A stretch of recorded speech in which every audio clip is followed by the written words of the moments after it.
the majority of the words that exist in English derive from French and Latin and Greek. It's very interesting. But the number of words that you use on a regular basis, the common words that you use, most of those are still also Germanic.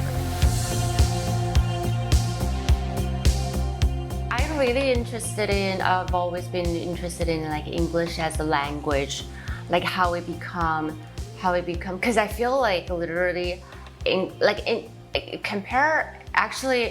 compared to a lot of like European languages, English is actually pretty easy for a lot of it. Yeah. And how it became modern English and how like the grammatically and vocabulary-wise. Yeah, sure. I mean, so again, with the statement, of course, to begin with, that I'm not a linguistic historian. I'm going off of what I know here, which is more than nothing, but we'll do the best that we can. So originally, right, so English starts as something called Old English, which if you listen to the sound of it, and there are recordings on YouTube and whatnot we can hear, it sounds very Germanic. It sounds very much like something that, you know, a German person would be speaking. Nee, ich kann nicht sprechen auf gut Englisch und Vorwort Dänisch. But nee, nicht jeder spricht Englisch und auf Dänisch. Then you've got, and this gets into, you know, English history basically, you've got, Old English comes in with Germanic invaders who kind of invade the island and kind of conquer what becomes England later on. Then you have an invasion by people called the Normans, they're French speakers basically.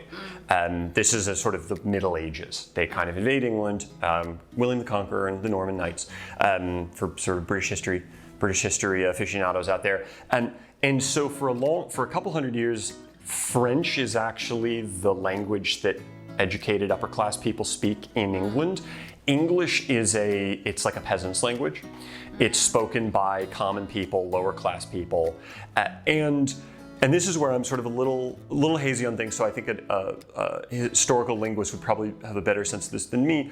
But what I understand is, because you had a language that the upper class was not speaking, so the upper class is speaking French, lower class is speaking English, over the course of a couple hundred years, aspects of the language became slightly more simplified because people were learning it.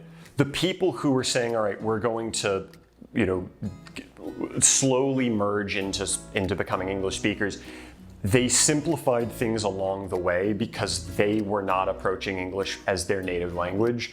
They were approaching it as French-speaking upper-class people, and so certain things became a little easier. And you know, whenever things are set in the Middle Ages, right, in like a movie or a TV show or whatever, you know, you'll often hear these terms like thee or thou when people are, or like thine, you know, like thine. In Shakespeare. Like in Shakespeare, right? They'll have these extra words, and it always sounds very old-timey when you have versions of like thee and thine and thou.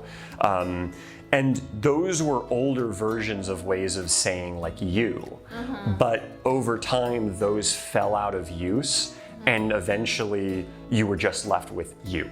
So in other languages, and you have this a little bit in Spanish actually too, where there's a form of English called, there's a form of Spanish called vosotros, which is like you plural, and it's technically it's like an informal form of you all, but it stopped getting used in the Americas when people were speaking Spanish in the Americas. They still use it in Spain, but not in the Americas. And so in the Americas, they just use something called ustedes, which is like you all, but it's a single form of it. And so in that way, it's an example of there's a Spanish being technically slightly simpler in grammar in the Americas versus in Spain. But the same thing, even within England, happened with English, where there were more, we would think of complicated versions of the way the language worked that became more simplified over time. And so that's how you only got things like you, and you only got things like the, where there's no other form of the, it's just the.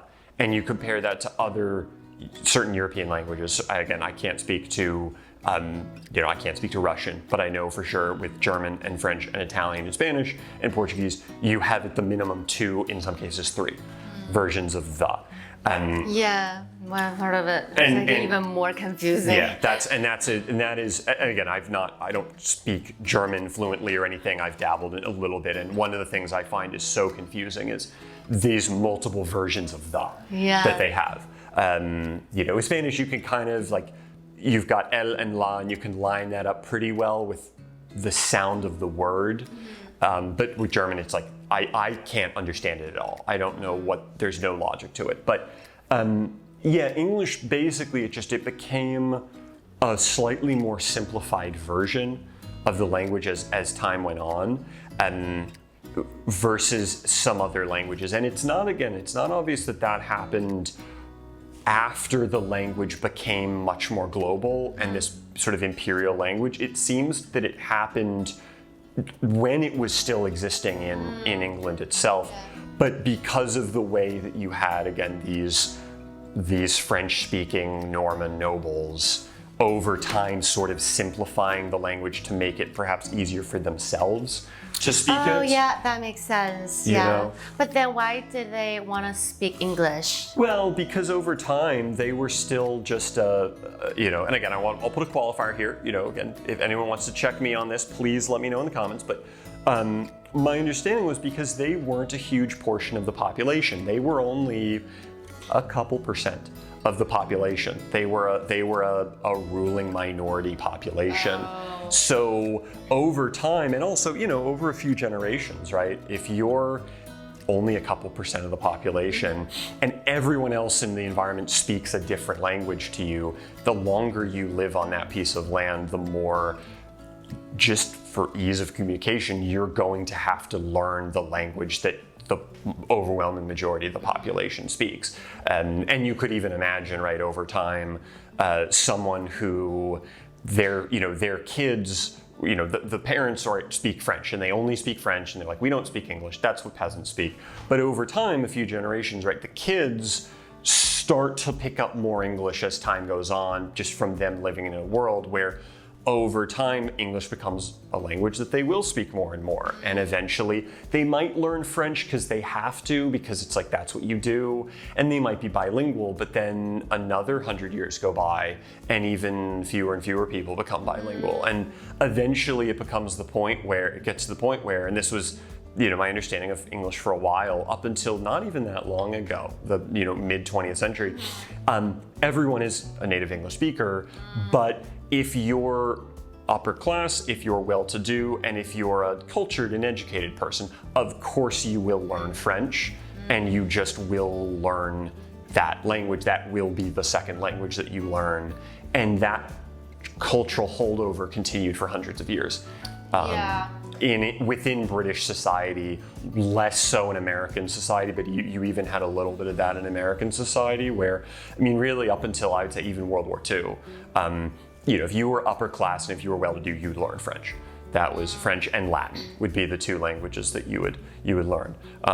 But English is also kind of interesting because it's a Germanic language, so structurally it is related to German, but the majority of the words that we use in English, the majority of the words that exist in English derive from French and Latin and Greek. It's very interesting. But the number of words that you use on a regular basis, the common words that you use, most of those are still also Germanic. Wow. In their so structure. Interesting. So it's... What about grammar? Grammar is mostly German, but grammar is also a little weird with English because it's not the same as German, but it's also not quite exactly the same as Spanish or French, but it's more similar, I'd say, to French and Spanish. The thing, again, that's strange about the language is it's not so much that modern English and modern German are very similar, it's more that modern English and modern German evolved from a common ancestor, and they evolved in separate different directions. So if you went back 1,000 years, you would have seen more similarities between English and German, but now there aren't as many because they've evolved in these different directions. It's like Dutch as well. Dutch evolved sort of in a different direction. There's a language called Frisian, which is spoken in parts of northern the Netherlands and a coastal part of Germany. It's not a big language. It's kind of dying out, but it's, by some people's claims, it's the most similar language to English that still exists. What is it called? It's called Frisian or Frisian. Frisian? And it's a very small language. It's not a lot of people speak it anymore, but it's in parts of the Netherlands and Germany. But that's, that's sort of a thing that went on. The other thing I'm curious about, and I can talk about spelling in a second versus pronunciation, is another common issue with English that I hear, not as bad as French, but a common issue I heard with English is the spelling of English versus the pronunciation of English, and it being often very confusing for people with a lot of these strange rules. And like, okay, so like in terms of spelling, the whole aspect of putting an E at the end of a word or not, and how that will change the sound of it, right?